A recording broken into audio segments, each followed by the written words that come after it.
دروازے پر زور زور سے دستک ہوئی۔ بوڑھے شخص نے دروازہ کھولا تو ہمسائے اور اہل محلہ سارے اکٹھے تھے۔ تیور تو غصے والے تھے، جنہیں دیکھ کر گھر سے برآمد ہونے والا بزرگ تھوڑا سا پریشان ہوئے اور پوچھا، کیا بات ہے؟ سب خیریت ہے نا؟ خیریت کہاں ہے بھائی، تمہارا لڑکا آئے روز ہمارے گھر کی دیواروں پر کوئلے سے پتہ نہیں کیا نقش و نگار بناتا رہتا ہے۔ ساری دیواریں اس نے کالی کر رکھی ہیں۔ تم اپنے لاڈلے کو منع کیوں نہیں کرتے؟ اسے سمجھاؤ ورنہ اچھا نہیں ہوگا۔ بڑے میاں نے وقتی طور پر اہل محلہ کو سمجھا بجھا کر بھیج تو دیا، لیکن وہ اس شکایت سے قدرے نالاں بھی تھے۔ بیٹے کو سمجھایا، یار باز آ جا، کیوں تو لوگوں کو تنگ کرتا ہے؟ اپنی پڑھائی پر دھیان دے اور آئندہ مجھے شکایت کا موقع نہ دینا۔ بیٹے نے سر تو جھکا کر سن لیا، لیکن وہ باز رہنے والا کہاں تھا؟ یہ آڑھی ترچھی لکیریں تو اس کا شوق تھا، اور شوق سے لا تعلقی کون اختیار کر سکتا ہے؟ پھر اس لڑکے نے باپ کا مان رکھتے ہوئے دیواروں کو کالا کرنا تو ترک کر دیا، لیکن دیواروں کے علاوہ جو بھی خالی جگہ ملتی وہاں وہ چاک یا کوئلے سے کچھ نہ کچھ لکھتا رہتا۔ یوں یہ شوق پروان چڑھتا رہا۔ اسکول میں اساتذہ کی غیر موجودگی میں تختہ سیاہ پر چاک کی مدد سے وہ اپنے شوق کی تکمیل کرتا رہتا۔ کبھی ڈانٹ اور کبھی حوصلہ افزائی دونوں برابر ملتے رہتے۔ وقت گزرتا گیا، اسکول میں منعقدہ خطاطی اور خوشنویسی کے مقابلوں میں اس بچے نے حصہ لینا شروع کر دیا۔ جو بھی لکھا ہوا یا بنا ہوا نمونہ دکھتا اسے ہو بہو چاک کی مدد سے بنا لیتا تھا۔ خوشنویسی کے قواعد اور خطوں کی پہچان تو اسے بالکل بھی نہیں تھی، لیکن جیسا بھی مشکل سے مشکل خط ہوتا وہ اسے کاغذ پر اتار لیتا۔ کوئی پوچھتا کہ یہ کون سا خط ہے یا کون سا اسٹائل ہے تو وہ بتا نہیں سکتا تھا، کیونکہ اس کے پاس باقاعدہ تعلیم تو نہیں تھی اور نہ ہی پہچان تھی۔ کلاس میں سب سے پہلے آتا، چاک سے تختہ سیاہ پر اپنی مشق کرتا رہتا۔ باقی ہم جماعتوں اور اساتذہ کے آنے سے پہلے وہ ٹھیک ٹھاک مشق کر لیتا، اور کبھی کبھار کوئی استاد دیکھ لیتا تو حیران رہ جاتا کہ نو عمر اور نو آموز بچے کا اتنا عمدہ خوش خط۔ آہستہ آہستہ اس کی مشق میں پختگی تو آتی رہی، لیکن باقاعدہ رہنمائی سے محروم ہی رہا۔ اسکول میں کوئی خطاطی کا استاد تو نہیں تھا، اور آرٹ یا ڈرائنگ کا استاد اسے تھوڑا بہت سکھا تو دیتا، لیکن وہ لڑکا ان استادوں سے زیادہ بہتر لکھ سکتا تھا۔ چھوٹے چھوٹے مقابلے جیتتا رہتا، محلے میں بھی بینرز اور اشتہار لکھنے کی حیثیت سے پہچان بنوا لی۔ اسی دوران میٹرک کر لی اور آگے تعلیم جاری رکھنا مشکل ہو گیا تو اسکول جانا چھوڑ دیا۔ برش اور رنگ لیتا اور گلیوں محلوں میں نکل جاتا، لوگوں کی دکانوں پر نام لکھتا، بینرز لکھتا اور چند پیسے کماتا۔ اس کام سے اسے تسکین نہیں مل رہی تھی۔ وہ اس کام کو اپنا اوڑھنا بچھونا بنانا چاہتا تھا، لیکن کوئی راہ نہیں مل رہی تھی۔ اسکول جب چھوڑ دیا تو وقت کی فراوانی بھی ہو گئی اور کام میں روانی بھی ہو گئی۔ ایک دن اسے کہیں سے ایک کتاب مل گئی جس کا نام تھا خوش خطی سیکھیں۔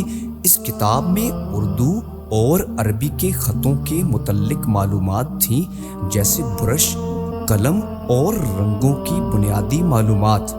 اس نے وہ کتاب حفظ کر لی اور خطوں کی شکلیں یاد کر کے ان کی مشق شروع کر دی۔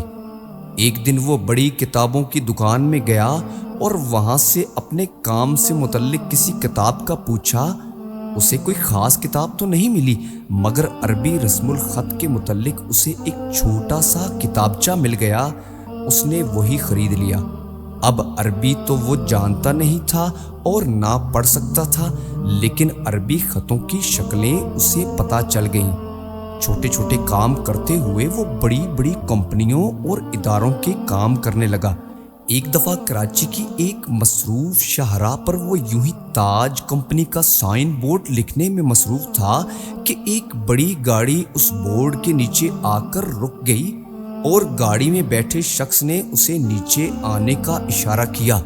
وہ نیچے آیا تو دیکھا اس سے مخاطب ایک عربی شخص ہے اور عربی زبان سے تو وہ ناواقف تھا۔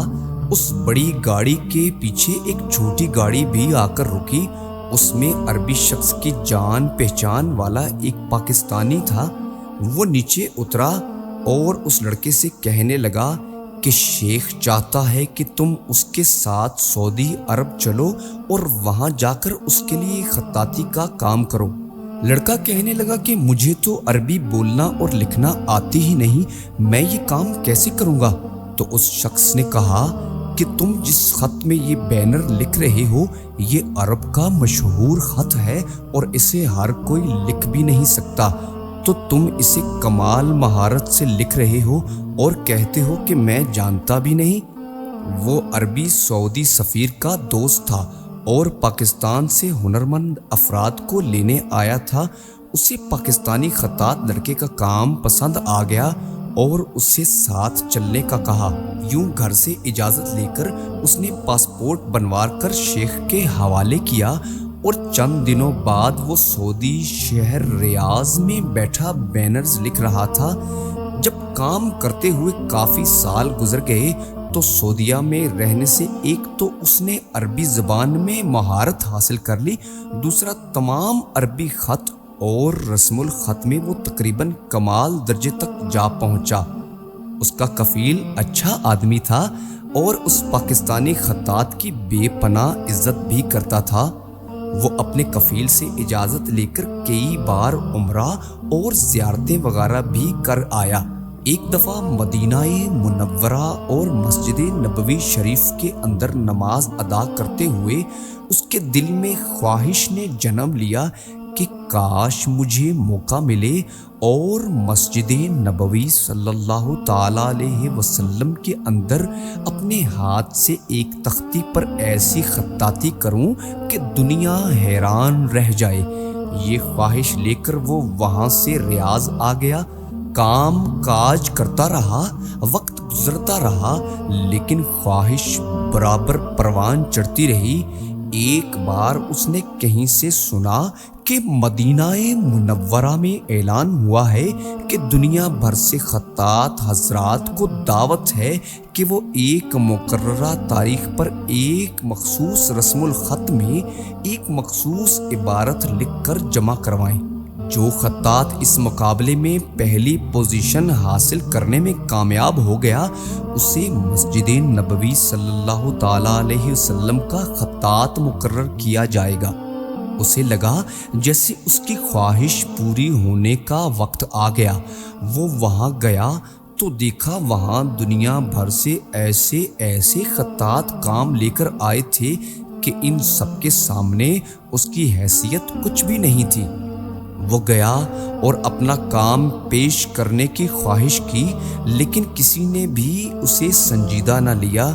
نہ تو وہ معروف تھا اور نہ ہی اس کا کوئی کام ایسا تھا جو مشہور ہو، اور اوپر سے وہ کتابت کی جگہ سائن بورڈ اور بینرز لکھنے والا اور پھر اہل زبان بھی نہیں، اور یوں اسے حصہ نہ لینے دیا گیا اور وہ مایوس ریاض لوٹ آیا۔ مقابلے کے اختتام کا وقت قریب تھا اور اس کی ایک بھی نہیں چل رہی تھی۔ تقریباً اس نے دل چھوڑ ہی دیا تھا کہ اس کی دکان پر ایک عربی آیا۔ اس نے کہا مجھے فلاں سائز کی تختی خط ثلث میں چاہیے۔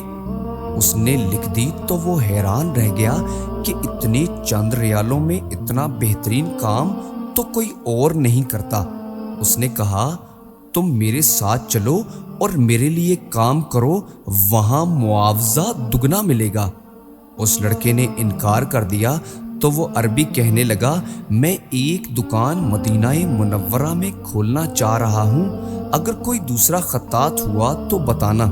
جب اس لڑکے نے مدینہ منورہ کا نام سنا تو کہنے لگا کہ مجھے لے چلو، میں وہاں کام کروں گا۔ اسے ایک امید لگ گئی کہ شاید میرا وسیلہ بن جائے۔ یوں وہ کسی نہ کسی طرح پہلے مہربان کفیل کو تقریباً ناراض کر کے ہی مدینہ منورہ چلا گیا۔ مقابلے کے اختتام کا وقت قریب تھا اور نئے کفیل کے ساتھ کام کاج بہت زیادہ تھا۔ دکان چھوڑ کر نکلنا بڑا مشکل تھا۔ نیا کفیل اس کے کام سے حد درجہ خوش تھا۔ اس جیسا کام تو سعودیہ میں کوئی دوسرا کرنے والا تھا ہی نہیں۔ کفیل تو یوں تھا جیسے اس کا مرید ہو گیا ہو۔ اسے بہترین کھانے کھلاتا، جب بھی ملتا تو ہاتھ اور ماتھا چومتا، غرض بڑی آؤ بھگت کرتا۔ اس نے ایک دن کفیل سے اپنا مدعا بیان کیا کہ میں مسجد نبوی صلی اللہ تعالیٰ علیہ وسلم میں خطاطی کے مقابلے میں حصہ لینا چاہتا ہوں، میری کچھ مدد کر دو۔ کفیل نے اس کی بات مان لی اور اپنے جاننے والوں سے کہلوا کر اسے کسی طرح اس مقابلے تک لے ہی گیا۔ بڑی مشکل سے اس کا نام رجسٹر ہوا اور اسے مقابلے کے لیے بطور نمونہ پہلے ایک عبارت لکھوائی گئی، پھر اسے شریک کیا گیا۔ یوں اس کی لکھی ہوئی تختی اور وہ اس مقابلے میں شریک ہو گئے۔ مقابلہ ختم ہوا اور نتائج کے اعلان کا دن تھا۔ دنیا بھر سے ماہر اساتذہ کے درمیان اس کا کام کیا حیثیت رکھتا تھا۔ بہرحال مقابلے کے نتیجے کا اعلان ہوا اور خلاف توقع وہ دنیا بھر کے ماہر خطاطوں کو پچھاڑ کر اول انعام کا حقدار ٹھہرا۔ امام الحرم اور جوری نے جب اس خطاط کا نام اور ملک پوچھا تو کہنے لگا شفیق الزماں پاکستان سے۔ پورے مجمع پر خاموشی چھا گئی اور پورے عرب کے خطاط انگشت بدندان تھے اور ایک دفعہ حیران رہ گئے کہ اجنبی نام اور غیر عرب کیسے اہل عرب سے جیت گیا، اور وہ شخص جیتا جسے مقابلے میں شریک ہی نہیں ہونے دیا جا رہا تھا۔ یوں جناب محترم شفیق الزماں کی خوش نصیبی اور سعادت کہ کہاں ایک تختی لگانے کی خواہش اور کہاں در و دیوار منور کرنے کے لیے مسجد نبوی صلی اللہ تعالیٰ علیہ وسلم کا خطاط مقرر کیا گیا۔ آہستہ آہستہ وہ وہاں کے تمام خطاطوں کے استاد بن گئے۔